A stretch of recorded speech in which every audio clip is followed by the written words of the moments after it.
ಇವಾಗಲೇ ಹೇಳ್ತೀನಿ, D boss ಏನಾದರೂ ರಿಲೀಸ್ ಆದರೆ ಅವತ್ತಿಗೆ ಪಕ್ಕ ಕರ್ನಾಟಕ ಬಂದ್ ಮಾಡಲೇಬೇಕಾಗುತ್ತೆ ಮೇಡಮ್. ಅದಂತೂ 100%. ಈ ಕ್ರೇಜ್ನ ನೋಡಿದ್ರೆ ಆಮೇಲೆ ನಾ ಡಿ ಬಾಸ್ ಅಭಿಮಾನಿಗಳಿಗೂ ಒಂದು ಮಾತು ಹೇಳ್ತೀನಿ, ದಯವಿಟ್ಟು ನಿಮ್ಮ ಬಾಸ್ ಆಗಲಿ ಡಿ ಬಾಸ್ ಅವರು ಹೊರ್ಗಡೆ ಬರೋ ತನಕ ದಯವಿಟ್ಟು ಯಾರು ಕೂಡ ಬೇರೆ ಹೀರೋಗಳಿಗೆ ಬ್ಯಾಡ್ ಕಮೆಂಟ್ಸ್ ಹಾಕಬೇಡಿ, ಮೀಡಿಯಾಗಳಿಗೆ ಬೈಯೋದಾಗಲಿ ಕೆಟ್ಟದಾಗ ಕೂಗೋದಾಗಲಿ ಅದನ್ನ ಮಾಡೋಕ್ಕೆ ಹೋಗಬೇಡಿ. ಅದು ಡಿ ಬಾಸ್ ಮೇಲೆ ಕೆಟ್ಟ ಹೆಸರು ಬರೋದು, ಅರ್ಥ ಮಾಡ್ಕೊಳ್ರಿ.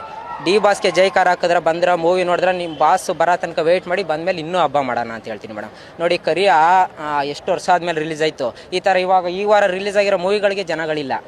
ಇದರಲ್ಲೇ ತಿಳ್ಕೊಳ್ಳಿ ಡಿ ಬಾಸ್ ಗತಿ ಏನು ಅಂತ, ಆಯಿತಾ? ಕೆಲವೊಂದಷ್ಟು ಜನ ಹೇಳ್ತಾರೆ ಡಿ ಬಾಸ್ ಹಂಗೆ ಮಾಡಿದ್ರೆ ಹಿಂಗೆ ಮಾಡಿ, ಆಯ್ತಪ್ಪ ಅವ್ರ ಪರ್ಸ್ನಲ್ ವಿಷಯ, ಕಾನೂನು ಪ್ರಕಾರ ಅದು ಏನಾಗಬೇಕು ಆಗುತ್ತೆ.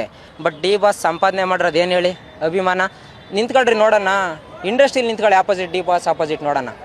ಡಿ ಬಾಸ್ ಒಳಗಡೆ ಹೋದಾಗ ಇಷ್ಟು ಜನ ಹಾರಾಡ್ತಾವ್ರಲ್ಲ, ಒಂದು ವಿಷಯ ಗೊತ್ತಿಲ್ಲ, ಅವ್ರ ಅಭಿಮಾನಿಗಳು ಕೋಟ್ಯಾಂತರ ಜನ ಇಲ್ಲಿ ಇದ್ದಾರೆ ಅಂತ, ಅದನ್ನ ಮರ್ತ್ಬಿಟ್ಟವ್ರು ಅವರು. ಯಾರು ನೋಡಿ ಡಿ ಬಾಸ್ ಜೊತೆ, ಡಿ ಬಾಸ್ ಹೊರಗಡೆ ಇದ್ದಾಗ ಅವ್ರ ಒಳ್ಳೆತನ ಅವ್ರ ಸ್ವಾರ್ಥಕ್ಕೋಸ್ಕರ ಯೂಸ್ ಮಾಡ್ಕೊಂಡ್ರು, ಅವ್ರ ಜೊತೆ ಕುಡ್ದವರು ತಿಂದವ್ರೆ ಅವ್ರ ಕೈ ಬಿಟ್ಬಿಟ್ರು. ಡಿ ಬಾಸ್ ಪರವಾಗಿ ನಿಲ್ತಾ ಇಲ್ಲ ಇವತ್ತು. ಅವ್ರ ಜೊತೆಗೆ ಸೋಲಿರಲಿ ಗೆಲ್ಲಿರಲಿ ಒಳ್ಳೇದಾಗಲಿ ಕೆಟ್ಟದಾಗಲಿ ಜೊತೆ ನಿಲ್ತಾ ಇರೋರು ಅಭಿಮಾನಿಗಳು ಮಾತ್ರ. ಈ ಅಭಿಮಾನಿಗಳು ಯಾವತ್ತೂ ಕೈ ಬಿಡಲ್ಲ ಗುರು.